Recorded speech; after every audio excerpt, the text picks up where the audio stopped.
देश भर के सभी पेंशन धारकों को नमस्कार। बीएलएस न्यूज यूट्यूब चैनल पर एक बार आपका फिर से स्वागत है। दोस्तों, यदि आपको या अपने परिवार के किसी भी सदस्य को वृद्धावस्था पेंशन, विधवा पेंशन, विकलांग पेंशन मिलती है तो दोस्तों ये वीडियो आपके लिए बहुत ही खास होने वाला है। हाँ साथियों, हरियाली तीज का तोहफा पेंशन धारकों को साथियों यहाँ पर जारी होना शुरू हो चुका है। दोस्तों 12 अगस्त 2026 से पेंशन में धमाका। साथियों, वृद्ध, विधवा और विकलांग पेंशन योजनाओं में 9 नए नियम लागू। दोस्तों बड़ी अपडेट आपके लिए आ चुकी है। हाँ साथियों, यदि आपकी पेंशन बकाया है, आप आगे भी पेंशन लेना चाहते हैं तो साथियों इन 9 नए नियमों के बारे में अवश्य जान ले और इनके अनुसार साथियों अपना जो रिकॉर्ड है वो अपडेट अवश्य रखें, डॉक्यूमेंट्स अपडेट अवश्य रखें, वरना साथियों आपकी पेंशन अटक सकती है। दोस्तों हरियाली तीज का तोहफा है जो कि पेंशन धारकों को मिलना शुरू हो गया है। हाँ साथियों, आज 6,000 रुपए तक पेंशन जारी की गई है। दोस्तों जानने वाले हैं कि कौन कौन से राज्यों में पेंशन जारी की गई है। दोस्तों बड़ी अपडेट आपके लिए आ चुकी है, बड़ी खुशखबरी आपके लिए आ चुकी है। आपको भी पेंशन मिली है या आपके भी खाते में पेंशन अभी तक आई है या फिर नहीं आई है, साथियों जान लीजिए पेंशन में बम्पर बढ़ोतरी। हाँ साथियों, 3,000 से 6,000 रुपए पेंशन बढ़ोतरी, बड़ी खबर आपके लिए आ गई है। दोस्तों वर्तमान में आपको कितनी पेंशन मिल रही है कमेंट करके अवश्य बताएं। साथियों जानने वाले हैं कि पेंशन में बढ़ोतरी की गई है तो अब आपको कितनी पेंशन मिलने वाली है।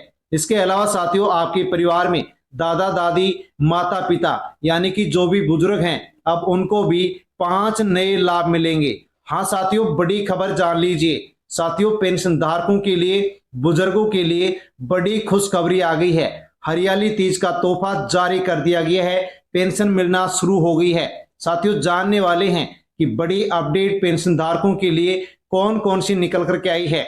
जानना चाहते हैं तो वीडियो को पूरा देखें, पूरी जानकारी ले।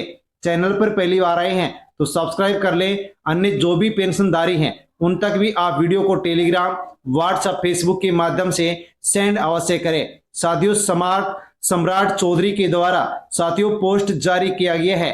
हाँ साथियों जान लीजिए आज ही का दोस्तों यहाँ पर ये पोस्ट है जो कि जारी किया गया है। पेंशन धारियों के खाते में डीबीडी के माध्यम से सामाजिक सुरक्षा पेंशन का अंतरण यानी कि पेंशन ट्रांसफर कर दी गई है। हाँ साथियों, बड़ी अपडेट आपके लिए। मुख्यमंत्री जी के द्वारा सामाजिक सुरक्षा पेंशन योजना की जो राशि है ये साथियों यहाँ पर जारी कर दी गई है। हरियाली तीज का तोहफा दे दिया गया है। बिहार सरकार ने अगस्त 2026 में वृद्धजन, विधवा और दिव्यांग पेंशन धारकों के बैंक खातों में डीबीडी के माध्यम से 1,100 रुपए पेंशन मासिक भेज दी है, ट्रांसफर कर दी है, जो कि आप बैंक खाता चेक कर सकते हैं। प्रत्येक महीने मिलने वाली 1,100 रुपए पेंशन अगस्त महीने की पेंशन जारी कर दी गई है। 97 लाख से अधिक पेंशन धारकों के बैंक खाते में 1,100 रुपए पेंशन साथियों यहाँ पर जारी कर दी गई है। हाँ साथियों, आप भी बिहार से हैं तो अवश्य ही अपना साथियों यहाँ पर अकाउंट चेक कर सकते हैं। साथ में दोस्तों यहाँ पर एक और राज्य के पेंशन धारकों को बड़ी राहत दी गई है। हाँ साथियों, 9.87 लाख लोगों को 146 करोड़ रुपए की जो पेंशन राशि है ये साथियों यहाँ पर जारी कर दी गई है। हरियाली तीज का तोहफा दे दिया गया है। वृद्धजन जो कि 6 लाख से अधिक है 1,500 रुपए, विधवा 2 लाख से अधिक है 1,500 रुपए, दिव्यांग साथियों 89,000 है 1,500 रुपए। इसके अलावा अन्य और भी लाभार्थी हैं उनके बैंक खाते में भी साथियों जो पेंशन की राशि है ये यहाँ पर ट्रांसफर कर दी गई है।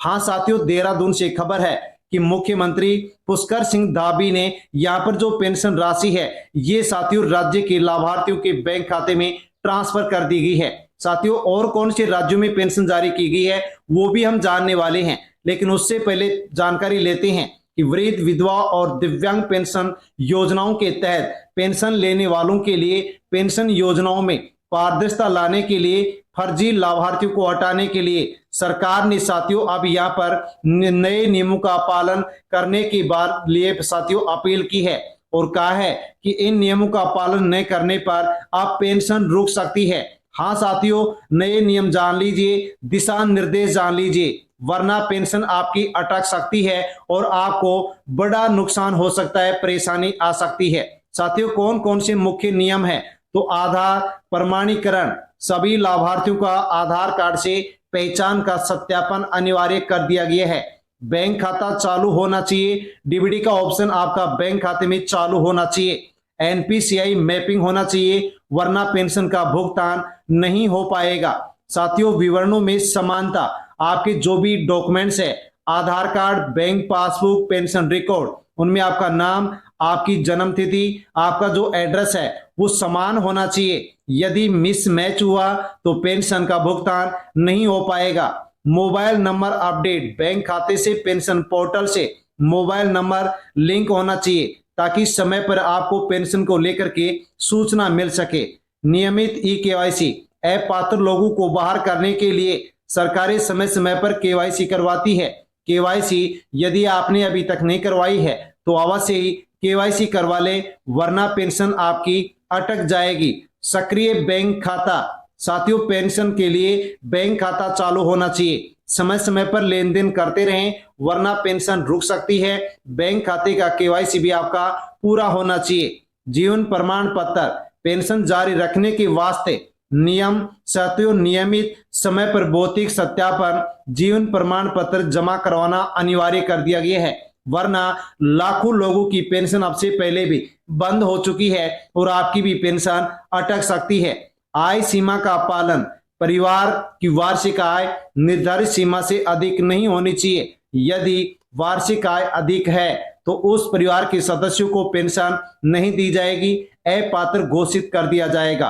अन्य सरकारी सहायता न होना, लाभार्थी किसी अन्य सरकारी पेंशन योजना का लाभ नहीं ले रहा हो, यानी कि एक लाभार्थी को केवल एक पेंशन योजना का लाभ दिया जाएगा, दो या दो से अधिक पेंशन योजनाओं का लाभ नहीं लिया जा सकता। साथियों, पेंशन के नियमों और सत्यापन की जो प्रक्रिया है वो साथियों यहाँ पर हम स्पष्ट रूप से समझ चुके हैं। साथियों, यहाँ पर ये अपडेट, ये डॉक्यूमेंट्स, ये रिकॉर्ड आपका पूरा होगा तो ही आपको पेंशन मिलेगी, वरना पेंशन आपकी अटक सकती है।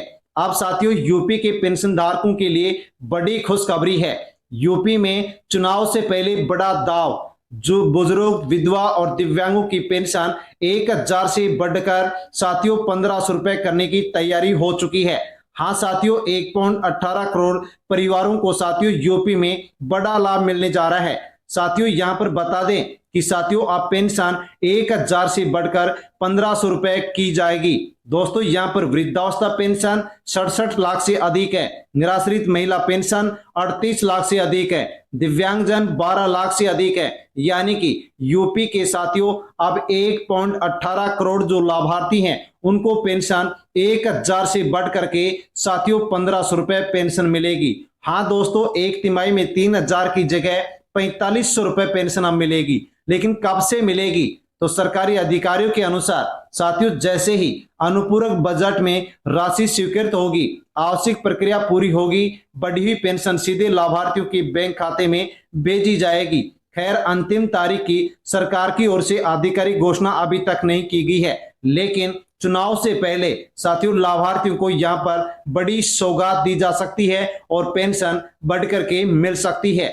साथियों, अगली अपडेट, सामान्य वृद्धजन, विधवा आदि की पेंशन 3000 से बढ़ाकर 4000 रुपए प्रतिमाह कर दी गई है, जबकि दिव्यांग व्यक्तियों, कुष्ठ रोगियों के लिए ये पेंशन राशि 3000 रुपए से बढ़कर 6000 रुपए प्रतिमाह कर दी गई है। हाँ साथियों, बड़ी अपडेट, बड़ी खबर पेंशन धारकों के लिए आ चुकी है। साथियों, जान लीजिए कि किस प्रकार से पेंशन का स्लैब बनाया गया है। तो साथियों, वृद्धजन, विधवा, बुनकर, ताड़ी निकालने वाले, एकल महिलाएं, मछुआरे को 3000 रुपए 4000 रुपए प्रतिमाह पेंशन मिल रही है। दिव्यांग, बहुविकृत कुष्ठ रोगियों को 6000 रुपए, पूर्ण विकलांगता, गंभीर पुरानी बीमारियों से पीड़ित लाभार्थियों को 10,000 से 15,000 रुपए साथियों यहाँ पर पेंशन है, जो कि बढ़ करके मिल रही है। हर महीने पेंशन ट्रांसफर हो रही है। अगस्त महीने में मिलने वाली एनटीआर भरोसा पेंशन का वितरण शुरू कर दिया गया है। हाँ साथियों, बड़ी अपडेट, साथियों लगभग पूरी जो पेंशन है वो एनटीआर भरोसा पेंशन के तहत वितरित कर दी गई है, यानी कि एनटीआर भरोसा पेंशन योजना के तहत 62 लाख से अधिक लाभार्थियों को साथियों यहाँ पर 2711 करोड़ से अधिक की जो राशि है ये साथियों यहाँ पर ट्रांसफर की गई है। हाँ साथियों, जान लीजिए कि कितने लाभार्थियों को ये पेंशन जारी की गई है। तो साथियों 62 लाख से अधिक पेंशनधारी हैं, 60 लाख से अधिक पेंशनधारकों को पेंशन मिल चुकी है, यानी कि 96% से अधिक पेंशन राशि जो कि साथियों लाभार्थियों को मिल गई है। राशि की बात करें तो साथियों 2712.84 करोड़ रुपए की राशि जारी की गई, जिनमें से 2619.38 करोड़ की राशि साथियों वितरित हो चुकी है, लाभार्थियों के बैंक खाते में पहुंच चुकी है, यानी कि 96.55% जो पेंशन राशि है ये लाभार्थियों के बैंक खाते में डाल दी गई है। यानी कि साथियों आंध्र प्रदेश के जो लाभार्थी हैं उनके ये बैंक खाते में पेंशन राशि है जो जारी कर दी गई है। 1.94 लाख लाभार्थियों को पेंशन नहीं मिली है। हो सकता है कि इनकी कोई अधूरी अपडेट रही होगी, इसलिए इनकी पेंशन अभी बाकी दिखा रही है। यदि अपडेट पूरी कर देंगे तो इनको भी ये पेंशन राशि जल्द ही ट्रांसफर हो सकती है। साथियों बुजुर्गों के लिए बड़ी राहत की खबर, 60 साल या इससे अधिक उम्र के अपने परिवार में माता पिता दादा दादी हैं या आपकी उम्र 60 साल या इससे अधिक हो गई है तो बुजुर्गों के लिए 5 महत्वपूर्ण सुविधाएं साथियों अब यहाँ पर यात्रा के दौरान रेलवे के द्वारा साथियों दी जा रही है। तो साथियों जान लीजिए, जैसे कि पहली सुविधा, पहला लाभ, लोअर बर्थ की सुविधा। पुरुष या महिला सीनियर सिटीजन के लिए रेलवे की व्यवस्था में लोअर बर्थ उपलब्ध कराने का प्रावधान कर दिया गया है। टिकट बुक करते समय सही उम्र जेंडर दर्ज करें और अगर लोअर बर्थ की प्राथमिकता का विकल्प उपलब्ध है तो उसको आप अवश्य चुनें। खाली लोअर बर्थ की सहायता, साथियों अगर टिकट के में आपको मिडिल या अपर बर्थ मिल गई है लेकिन यात्रा के दौरान कोई लोअर बर्थ खाली है तो साथियों टीटी या ट्रेन स्टाफ से आप अनुरोध कर सकते हैं और उसके लिए उम्र का वैध पहचान पत्र आपके पास अवश्य होना चाहिए। व्हील चेयर या स्टेशन सहायता, अगर बुजुर्ग यात्री को ज्यादा चलने में परेशानी हो रही है तो साथियों रेलवे स्टेशनों पर व्हील चेयर यात्री सहायता उपलब्ध है, जिसका लाभ आसानी से आप जरूरत पड़ने पर साथियों स्टेशन के इंक्वायरी जो काउंटर हैं, सहायता जो डेस्क है वहां से जानकारी लेकर के मदद ले सकते हैं। मेडिकल सहायता, अगर यात्रा के दौरान किसी बुजुर्ग यात्री की तबीयत अचानक खराब हो जाती है तो टीटी या रेलवे स्टाफ को जानकारी दें और जरूरत पड़ने पर अगले स्टेशन पर चिकित्सीय सहायता उपलब्ध कराने की व्यवस्था की जा सकती है। इसलिए साथियों बिना किसी देरी के तुरंत आप यहां पर इस प्रकार से इस रेलवे स्टाफ को सूचित कर सकते हैं और लाभ ले सकते हैं। विशेष आरक्षण की व्यवस्था, जो निर्धारित दिव्यांग श्रेणी के नियमों के अंतर्गत आते हैं उनके लिए रेलवे ने अलग आरक्षण व्यवस्था भी उपलब्ध करवाई है। पात्र यात्रियों को लागू नियमों के अनुसार आरक्षित साथियों बर्थ या फिर सीट का लाभ मिल सकता है। यानी कि जो भी बुजुर्ग यात्री हैं उनके लिए जरूरी बात है कि साथियों किराए में मिलने वाली जो पुरानी 40% 50% की जो छूट है वो अभी तक वापस नहीं ली गई है, लेकिन बुजुर्ग रेलवे की यात्रा करते समय ये साथियों 5 यहाँ पर जो फायदे हैं, जो लाभ हैं वो रेलवे के नियमों के अनुसार ले सकते हैं। लेकिन टिकट बुक करते समय सही उम्र सही जानकारी अवश्य दर्ज करें। वैध जो आईडी प्रूफ है वो प्रूफ भी आपके पास डॉक्यूमेंट्स होना चाहिए। साथियों इस प्रकार से आप रेलवे स्टाफ से सहायता ले सकते हैं। तो अपने परिवार में इस प्रकार का यदि कोई भी बुजुर्ग है तो साथियों आप यहाँ पर रेलवे के द्वारा दिए जाने वाले इन 5 जो लाभ हैं इनका आसानी से लाभ ले सकते हैं। साथियों बड़ी अपडेट पेंशनधारकों के लिए थी जिसके बारे में हमने जानकारी ली है। जानकारी अच्छी लगी हो तो वीडियो को लाइक करें। अभी तक आपको पेंशन मिली या नहीं मिली, कौन से राज्य के पेंशनधारी हैं, कमेंट करके अवश्य बताएं। अन्य लोगों तक वीडियो को सेंड अवश्य करें। धन्यवाद।